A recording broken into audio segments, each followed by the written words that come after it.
आजादी के रणबांकुरों की क्रांति कथा के जाने पहचाने और अनजाने पन्ने, सभी अमर बलिदानियों की प्रेरक कथाएं।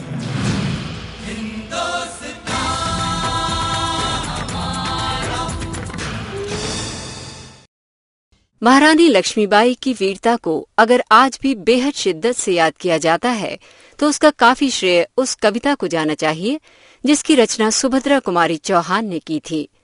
ये कहना अतिशयोक्ति न होगी कि झांसी की रानी पर लिखी वो कविता और सुभद्रा जी दोनों ही महारानी लक्ष्मीबाई के पर्याय बन गए थे। सुभद्रा कुमारी चौहान का जन्म 15 अगस्त 1904 को हुआ था। बचपन से ही वे साहित्य और संस्कारों का अद्भुत संगम साबित हुईं। उनके तेजस्वी शब्दों और ओजस्वी शैली ने आजादी के जज्बे को एक आंदोलन का रूप देने में अहम भूमिका निभाई थी। उनका प्रत्येक शब्द ललकार बनकर लोगों के दिलो दिमाग पर छा जाता था। झंडा सत्याग्रह के लिए गिरफ्तार होकर वे देश की पहली महिला सत्याग्रही बनी थीं। गांधी जी की विचारधारा के प्रभाव में उन्होंने न सिर्फ खादी को आत्मसात किया बल्कि अगस्त क्रांति में भी बढ़ चढ़कर हिस्सा लिया था। तन मन से देश के लिए समर्पित सुभद्रा जी उन खुशनसीब लोगों में से थीं जिन्होंने अगर गुलामी के अंधेरों से संघर्ष किया था तो आजादी की सुबह भी देखी। और फिर 15 फरवरी 1948 को उनके ओजस्वी जीवन को विराम लग गया।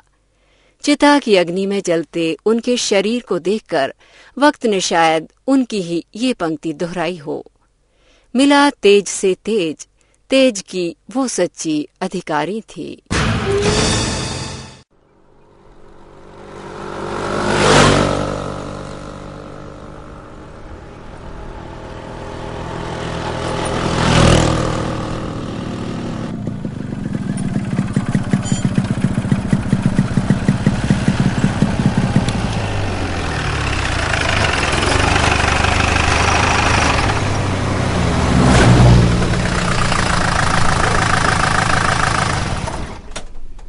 अम्मा हाँ, जो बैठ जाओ, खटिया पे बैठ जाओ। आओ बेटा, बैठ तो जे है। जो ढाबा है, ढाबा खाना मिले तो हमें कितने आओ खानों का खाए।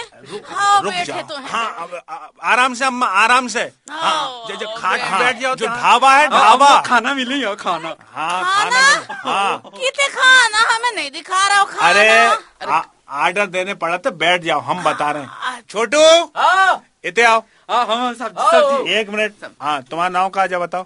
हमारा नाम घिस्सू है। हाँ, तो देखो घिस्सू, हमारे साथ में जो सब हमारी फैमिली है कि दादी राम राम। क्या हमारी फैमिली है और जाको अच्छे से इंटरटेन करने का करने। इंटरटेन। हाँ ठीक है। अब बता बेटा तू का सब्जी खाओ दादा। हाँ सब्जी तू। मीनू बताओ अपनो। भटा टमाटर, मटर टमाटर, छुकलावारी दाल है, दाल चावल है। भटा टमाटर फाइनल। क्या दादा वो आप कह रहे थे कि यहाँ के काका वो ढाबे वाले कुछ कहानी सुनाए हैं। हाँ बिल्कुल, अभी कहानी सुनवाएंगे। तुम जाओ, अच्छा जल्दी से लेके आओ। अच्छा सुनो दादी, इतने कक्का हैंगे, कक्का इतनी बेजा कहानी सुनाया था, कब बताया तुम्हें। अरे तो हम भी सुने हैं भैया। तुम हाँ सबको सुनाएंगे। बहुत चिल्लाते। बे आ रहे। हाँ अरे कक्का। राम राम कक्का। राम कक्का। राम राम भैया, राम राम राम राम। कक्का बड़े दिनों से दिखा नहीं रहा, कहाँ गए थे। अरे हम तो जा ही रहे, हम कहाँ जाए। काकी ठीक है। सब मजे में है। वो कान की मशीन हिरा गई थी, मिल गई। मिल गई लगा, ये लगा है देखो। तो कक्का वो गाना सुनाए आते रहे ना, बुंदेले हर बोलों वाले। हाँ कौन सुनाओ ना कक्का। अरे अम्मा सोई आई है। राम राम अम्मा। राम राम बेटा। अम्मा आई है, तुम जरूर सुनाया, जरूर। चलो सुनो। बुंदेलो हर बोलो के मुंह हमने सुनी कहानी थी। बुंदेलो हर बोलो के मुंह हमने सुनी कहानी थी। खूब लड़ी मर्दानी वो तो झांसी वाली रानी थी। अरे खूब लड़ी मर्दानी वो तो झांसी वाली रानी थी। चिरनार चिरनार चिरनार चिरनार चिरनार चिरनार चिरनार चिरनार चिरनार चिरनार चिरनार चिरनार चिरनार चिरनार चिरनार चिरनार चिरनार चिरनार अरे वाह कक्का, बहुत ही अच्छा गीत सुनाओ। मगर ये गीत के बारे में कुछ बताओ सो। अरे इस गीत की तो बात ही कुछ और थी। ये गीत जो है आजादी के संघर्ष के दिनों में सुलगती मशाल बन गया था। अच्छा। हाँ, जिसने ये गीत लिखा वो खुद किसी अंगारे से कम थी क्या। नाम था उनका सुभद्रा कुमारी चौहान। अच्छा नाम है। हाँ, प्रयाग में 1905 में जन्म हुआ था उनका। बचपन से ही बहुत चंचल, तेजस्वी और गरीबों की हमदर्द थी वो। सुभद्रा, अरे ओ सुभद्रा, क्या है अम्मा? जरा इधर तो आना बेटी। अभी नहीं आ सकती, कक्का की बंडी फट गई है ना, उसे सिल कर आती हूँ। पगली लड़की अपने काम छोड़कर नौकर की बंडी सिलने बैठ गई। अरे बंडी तो यहाँ आकर भी सिली जा सकती है ना बेटा, जल्दी से आ। ये कक्का भी ना भरी ठंड में फटी हुई बंडी पहने रहेंगे, पर समय से बताएंगे नहीं। हाँ बोलो अम्मा, क्या काम है? क्यों, बिना काम के तुझे बुला नहीं सकती क्या? सो बात नहीं है अम्मा। अच्छा अम्मा, एक बात पूछनी थी। लो कक्का, तुम्हारी बंडी। तू कुछ पूछ रही थी ना सुभद्रा? पता नहीं क्या पूछ रही थी, भूल गई। अच्छा अच्छा सुन, तेरी अब ब्याह लायक उम्र हो गई है बेटा, है? 1 माह बाद तू 14 की हो जाएगी और 1 साल बाद 15 की हो जाऊंगी तो? अरे बेटा, मैं कह रही थी कि खंडवा से एक रिश्ता आया है, लड़का अच्छा है और घर परिवार भी ठीक है। तो ये सब आप मुझे क्यों बता रही हो? क्योंकि शादी मेरी नहीं हो रही बेटा, तेरी होनी है ना। तेरे पिताजी को भी यहाँ रिश्ता पसंद है। अम्मा, जैसा आप लोग उचित समझो। बस बेटा, एक कठिनाई है। लड़का सुना है कि बड़े खुले विचारों का है। तो आपकी बेटी कौन सी बंद डिबिया में रहती है? अरे छात्रावास में रहकर आपने भी तो मुझे पढ़ाया है ना।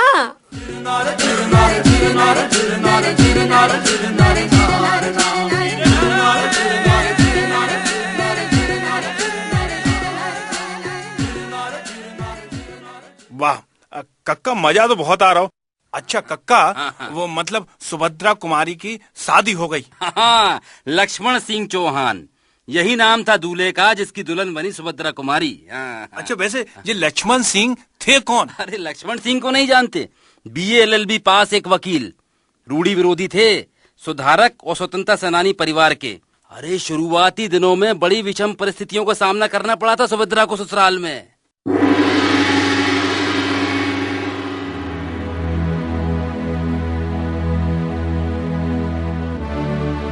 लक्ष्मण, मैं कहूँ इस घर की बहुओं ने क्या लाज शर्म बिल्कुल बेच दी? क्या हुआ भैया?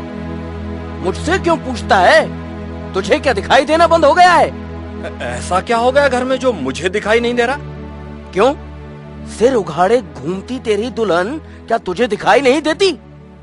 बड़े छोटे का तो कोई लिहाज नहीं है। क्षमा करें भैया, सिर ढकने का लिहाज से क्या संबंध है, मुझे समझ में नहीं आता।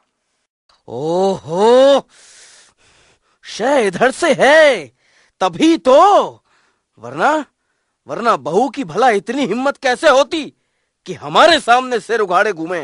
भैया, ये सब पुराने जमाने का चलन है। बस बहुत हो गया। बहू के साथ साथ तुझे भी लगता है ना, बड़े छोटे का लिहाज सब कुछ बिसर गया है। भैया सुन, तेरी भाभी कहती थी बहू कुछ कविता वविता भी लिखती है। जी मैं। ये सब लक्षण यहाँ नहीं चलेंगे, कह देना बहू से। जी कह दूंगा।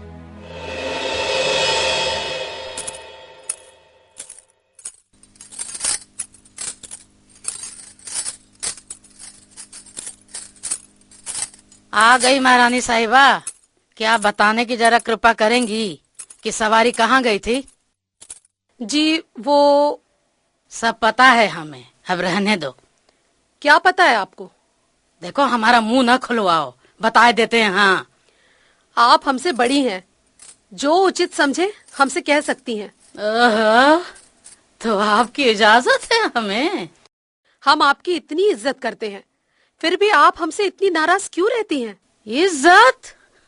आप हमारी इज्जत किस तरह करती हैं भला? मुंह उघाड़ कर पराये मर्दों के सामने सभा बैठकों में जाती हैं और कहती हैं कि हमारी इज्जत करती हैं। मौज और मजे के लिए नहीं जाती हूँ, देश के काम करने जाती हूँ। घर के काम छोड़कर देश के काम के लिए जाती हैं महारानी साहिबा, है ना?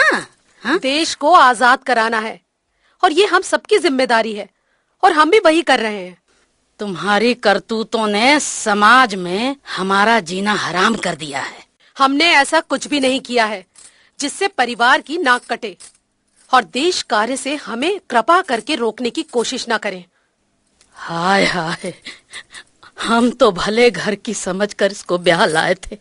अरे हमें क्या पता था कि ये दिन भी देखना पड़ेगा।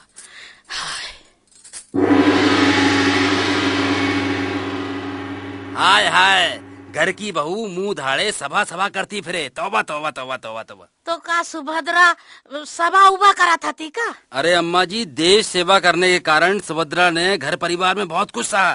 ताने, तिश्ने, कटु वचन, व्यंग बाणों की बौछार, सबका सामना वो शांत रहकर करती रही। अरे वाह कक्का। और दृढ़ता के साथ सही पथ पर बढ़ती रही। इन सब विरोधों का सामना करने में पति लक्ष्मण सिंह चौहान ने हमेशा सुभद्रा का साथ निभाया। अच्छा? हाँ माँ, ये सन 1919 का वक्त था।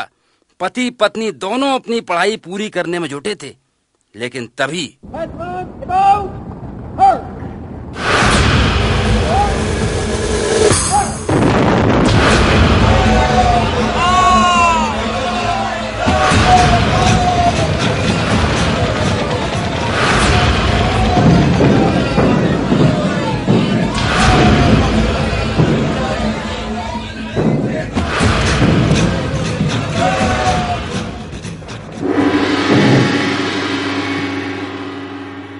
अमृतसर, जलियांवाला बाग की उस बर्बरता को याद करने से खून खोलने लगता है आज भी।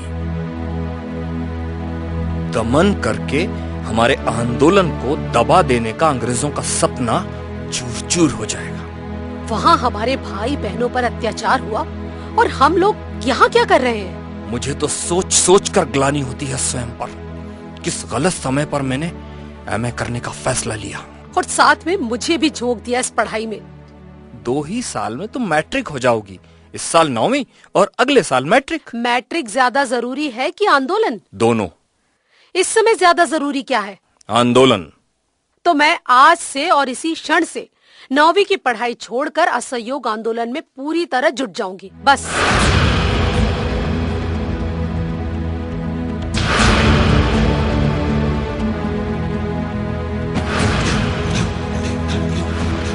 मैं तो बीए एलएलबी पहले से ही हूँ। एमए करके कौन सा तीर मार लूंगा। तो क्या तुम भी पढ़ाई छोड़ने का मन बना रहे हो? मन नहीं बना रहा हूँ, बल्कि निर्णय ले लिया है। आज से मेरी भी एमए की पढ़ाई बंद और असहयोग आंदोलन में पूरे जोर शोर के साथ लग जाना है। असहयोग आंदोलन तो चलेगा ही, पर क्या अपनी रोजी रोटी का भी सोचा है? सोचा क्यों नहीं, वकील हैं, वकालत करेंगे।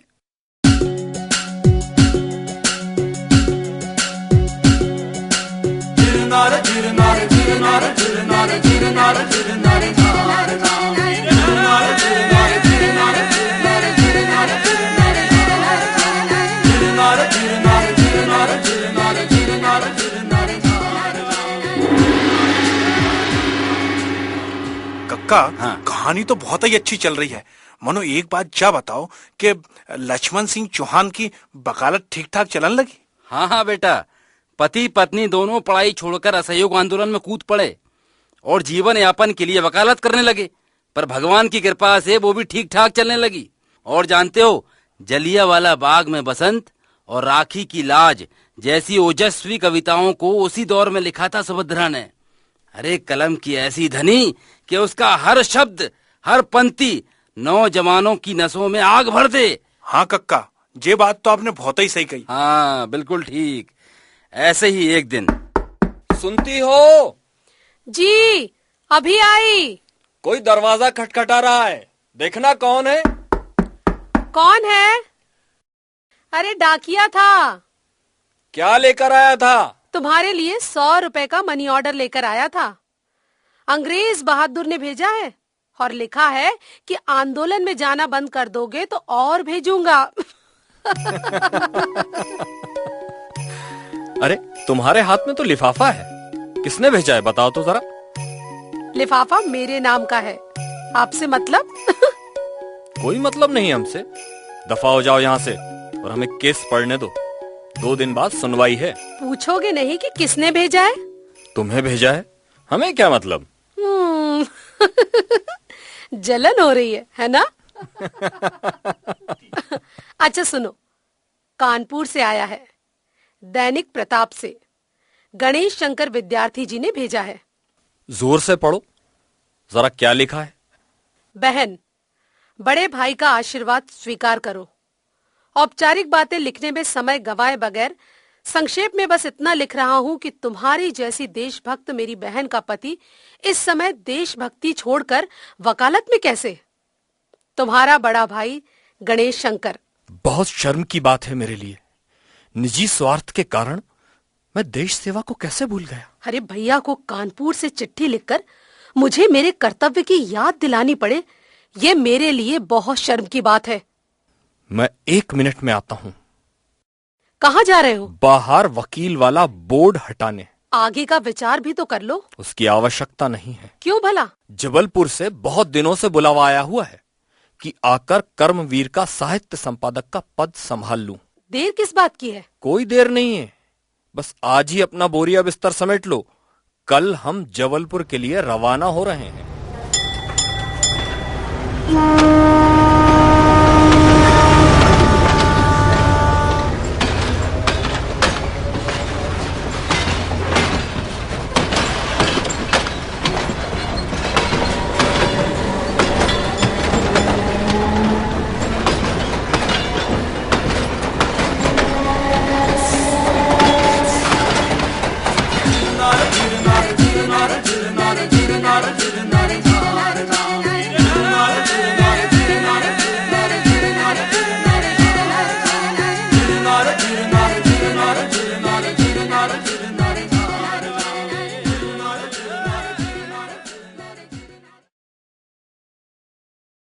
माखनलाल चतुर्वेदी कर्मवीर के प्रधान संपादक थे। कर्मवीर जो है देशभक्ति की खबरों और रचनाओं से भरा रहने वाला अखबार था। अरे सुभद्रा कुमारी चौहान चाहे कहीं भी रहें, खामोश बैठना उनके स्वभाव में था ही नहीं। और हाँ, वहाँ जबलपुर में तिलक राष्ट्रीय विद्यालय का कार्य करने लगी थी। वो महिलाओं में जागृति लाना, नव युवकों स्वयं सेवकों का संगठन करना जैसे कार्यों में पिल पड़ी थी। वंदे मातरम, वंदे मातरम, सुजलां सुफलां मलयज शीतलां सस्यश्यामलां मातरं, वंदे मातरं, वंदे मातरं।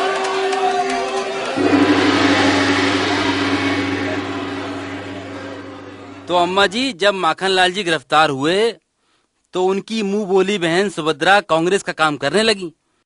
और जबलपुर शहर में सबसे पहले जो महिला गिरफ्तार हुई थी उसका नाम पता है आप लोगों को? कौन थी दादा? अरे सुभद्रा कुमारी चौहान थी वो। हाँ। अच्छा।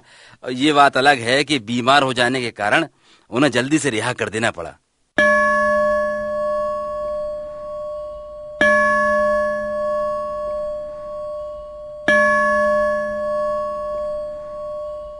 तुम काफी कमजोर हो गई हो।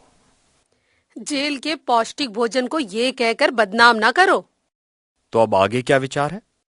पहले ये बताओ कि बाहर का समाचार क्या है, उसके अनुसार विचार बनेगा। समाचार सुनकर तुम्हें बहुत प्रसन्नता होगी। क्यों? क्या अंग्रेजों ने भारत छोड़ने का फैसला कर लिया है? तुम भी ना, अब क्या कहूँ। मुझे तो उसी समाचार से प्रसन्नता मिलेगी बस। फिर भी सुन लो, टाइम्स ऑफ इंडिया ने तुम्हें लोकल सरोजनी कहा है। अरे कहाँ सरोजनी नायडू और कहाँ मैं? अच्छा अब सुनो, अपने शहर में राष्ट्रीय नेताओं के आने का समाचार है। सरकार ने पहले ही निषेधाज्ञा लागू कर दी। अच्छा किया, वरना समस्या होती कि क्या तोड़े। परंतु दद्दा ने कहलवाया है कि सुभद्रा से कहो कि स्वयं को गिरफ्तारी से बचाए। वैसे भी तुम्हारे प्रसव का समय निकट ही है। अरे आप उसकी चिंता ना करें, मैं अंग्रेज सरकार को हवा भी नहीं लगने दूंगी और अपना काम कर जाऊंगी। कक्का, फिर कब हो? अंग्रेज सुभद्रा को गिरफ्तार न कर पाए। झंडा सत्याग्रह के बाद उन्होंने एक बेटी को जन्म दिया। करमवीर जबलपुर की बजाय खंडवा से निकलने लगा और लक्ष्मण सिंह मजबूरन पुनः वकालत करने लगे। 1931-32 में पति पत्नी पुनः आंदोलन में सक्रिय हो गए थे। उसी समय उन्हें एक बेटा भी प्राप्त हुआ। इधर रानी झांसी वाली कविता ने देश भर में धूम मचा रखी थी। खूब लड़ी मर्दानी वो तो झांसी वाली रानी थी। अरे खूब लड़ी मर्दानी वो तो झांसी वाली रानी थी।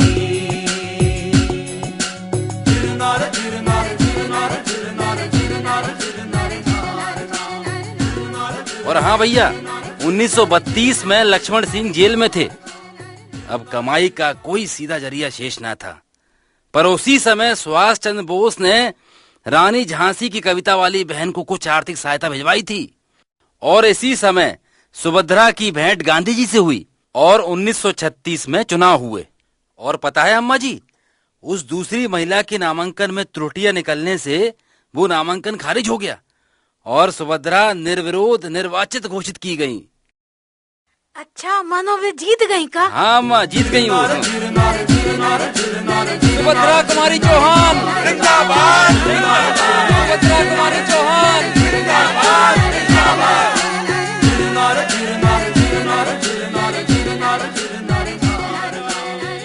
सन 1941 त्रिपुरा में कांग्रेस का अधिवेशन हुआ। और एक बुरी खबर अम्मा जी, सुभद्रा के पेट में एक बच्चे के साथ ट्यूमर भी पल रहा था। काफी बीमार रहने लगी थी वो। 1942 में शुरू हुआ भारत छोड़ो आंदोलन। बीमारी के बावजूद सुभद्रा ने त्रिपुरा अधिवेशन में भाग लिया और लक्ष्मण सिंह सुभद्रा के सारे गहने बेचकर जमीन खरीदकर खेती करने लगे थे। पति पत्नी घर में राशन आदि भरकर जेल जाने की तैयारी में लगे थे। और तभी जेल में एक दिन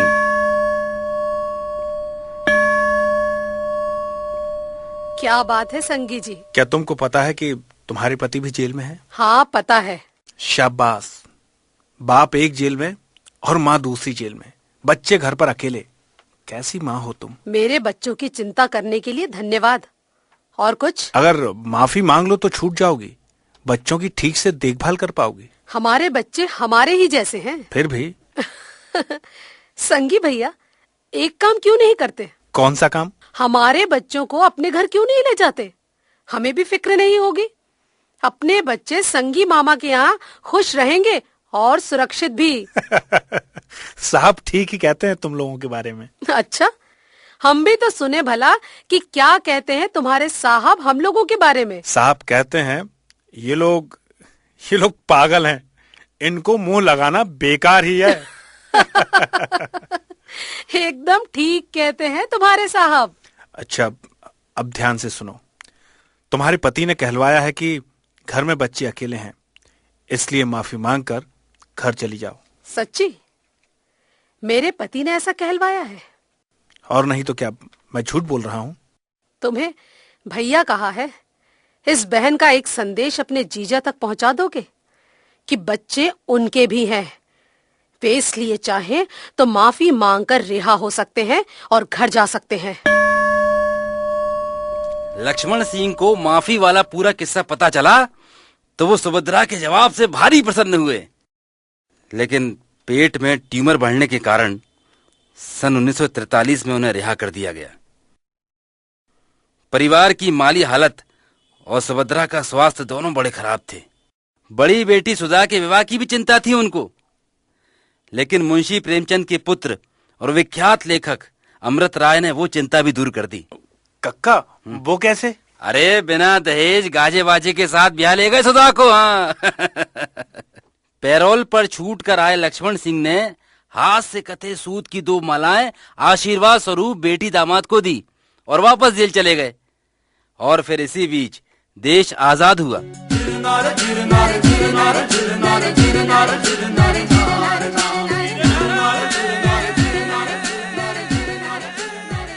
और फिर आया 15 फरवरी 1948 का वो दुर्भाग्यपूर्ण दिन, जिस दिन एक मोटर दुर्घटना में सुभद्रा कुमारी चौहान की मृत्यु हो गई।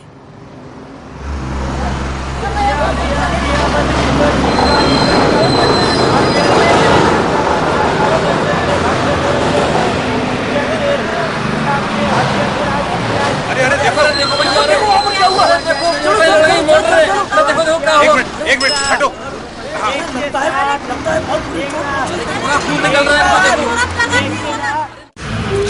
निर्देशन वीनस उमेश तरकसवार, परिकल्पना श्रीराम तिवारी, समन्वय संजय यादव, निर्माण और प्रस्तुति स्वराज संस्थान संचालनालय, मध्य प्रदेश शासन संस्कृति विभाग। स्वाभिमान का देशभक्त रक्त तत्व भक्त प्राणदान का, अधीर मन अधीर तक लब्ध वेग बाण का, भय विहीन लक्ष्यहीन प्रवास है प्रयाण का। सुराज्य हो स्वराज्य हो ध्यास है ये प्राण का, ध्यास है ये प्राण का, ध्यास है ये प्राण का। दिल मिलाया दम्भ जो विरोध जन्म ले रहा, कुचल दिया था स्वाभिमान जिंदा फिर से हो रहा। जननायक स्वाधीनता संघर्ष की महागाथा।